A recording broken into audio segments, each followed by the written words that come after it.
The gig economy has come to baseball, and it is not all good news for players. Just ask DJ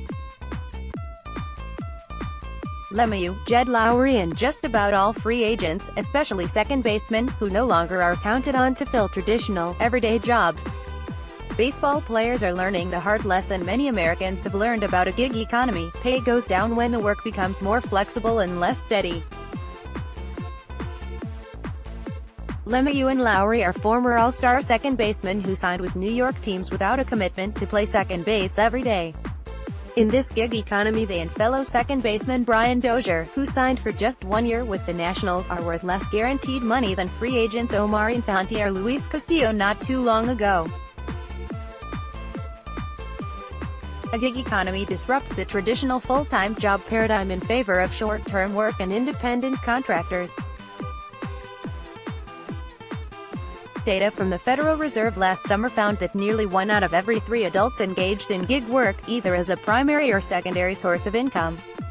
Think Uber drivers, temp workers and, lately, furloughed federal employees trying to stay afloat financially. For ball players, the gig economy divides work among more players, which means less pay for players. A record 1,270 players appeared in Major League games last year. That's a 15.8% increase in jobs since 1998, the first season with 30 teams. Yet the average salary went down last year for the first time since 2004, while revenues again went up. 1. Supply has gone up. The pool of available Major League quality players is growing, thanks to improved training and nutrition on both the amateur and professional levels, and the further specialization of how the game is played. A 2-pitch power pitcher with control problems, for instance, has a better chance pitching in the big leagues today than he did 20 years ago. 2. Advanced analytics seek any incremental edge. That means job sharing in the form of platoons and super utility jobs for position players and limited exposure for both starters and relievers.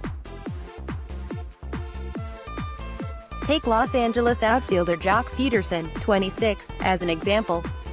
Peterson hits 58 points lower against left-handed pitchers than right-handers, so he has been given a gig job.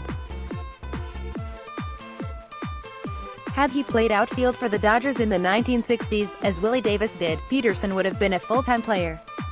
Davis hit 42 points worse against lefties than righties at the same age as Peterson. Yet by age 26, Davis had 5 seasons with 550 or more plate appearances. Peterson has only 1 such season. It's easier for the Dodgers to give at-bats against lefties to somebody else than to commit to sticking with Peterson in hopes that he improves on his career .181 average against lefties. 3. Baseball teams have lost confidence in players in their mid-30s to be everyday contributors.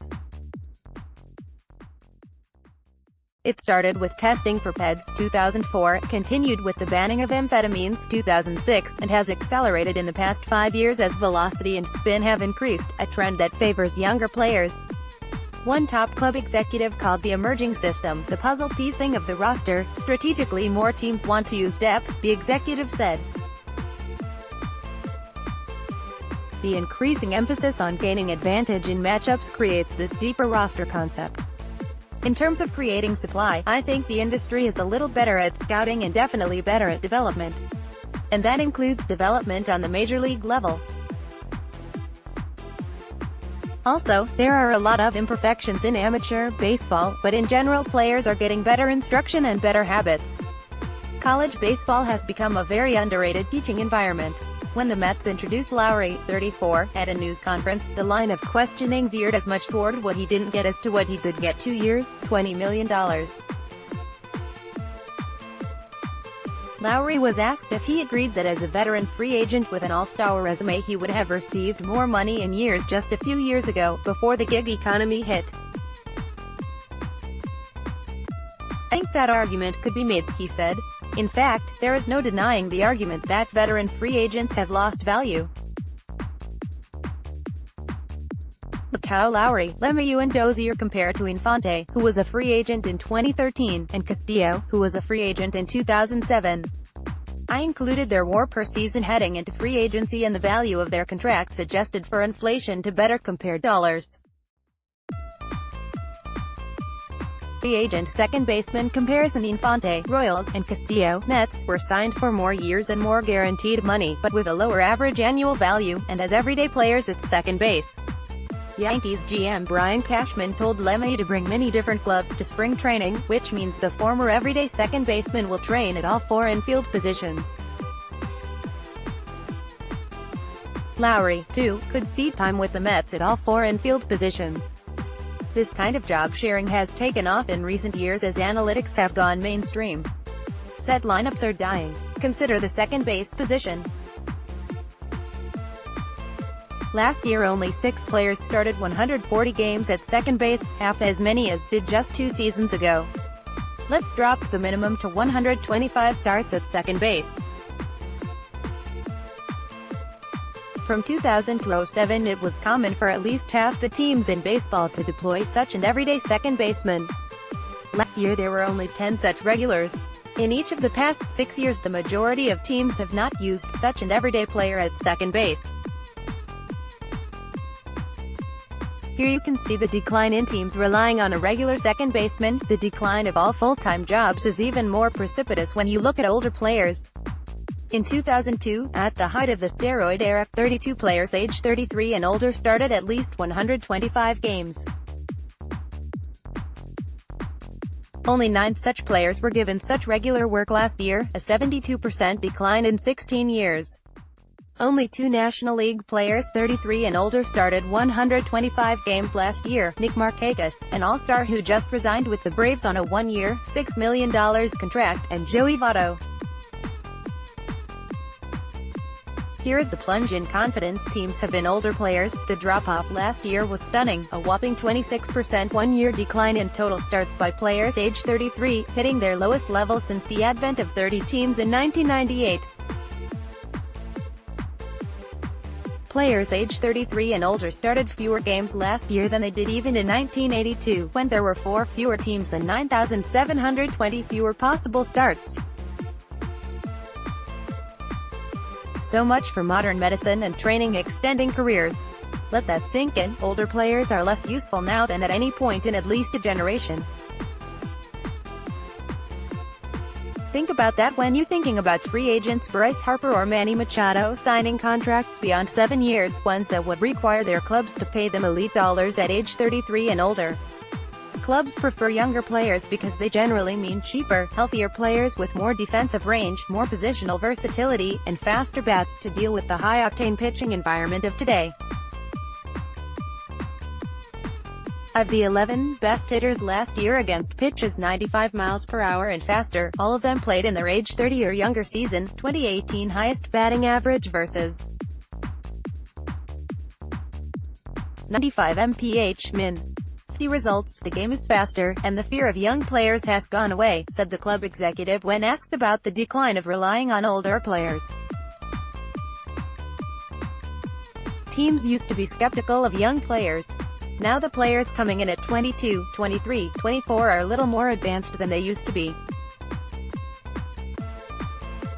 So now when you have people competing for jobs, would you rather have the really good 22-year-old or the declining 33-year-old? The war for 22 and under and the war for 35 and older are tilting. In nowhere does the gig economy seem more obvious than in starting pitching, where starters continues to decline. The driving forces are analytics, especially understanding the gap between a starter facing the same hitter a third time and a reliever facing that hitter for a first time, and a power-dependent game that encourages starters not to pace themselves but to adopt a relief mentality of going hard and going to their kill pitches even at the start of games. Last year only 13 pitchers threw 200 innings, the fewest in any full season since the mound distance was set at 60 feet, 6 inches in 1889. The number of 200-inning pitchers has dropped 54% in just 3 years, from 28 to 13. You don't have to go back to the 1960s to see how much starting pitching has changed. This graph shows the number of 200-inning pitchers has declined 74% in just 13 years. It was only 3 years ago that teams shelled out 5-year contracts for innings eaters. Jordan Zimmerman, $110 million, Jeff Samardzija, $90 million, and Wei-Yin Chen, $80 million. All three contracts have been busts. Teams no longer value innings eaters in the same way. This year's version of the innings eater, Lance Lynn, signed for just 3 years and $30 million, and Dallas Keuchel can't find a job. Free agent comparison: players don't have to like this gig economy, but they better get used to it, at least until they address economic issues in the next collective bargaining agreement. As jobs and pay for veteran players shrink, the union must find a way to get more money to players when they are most valuable, in the beginning of their careers.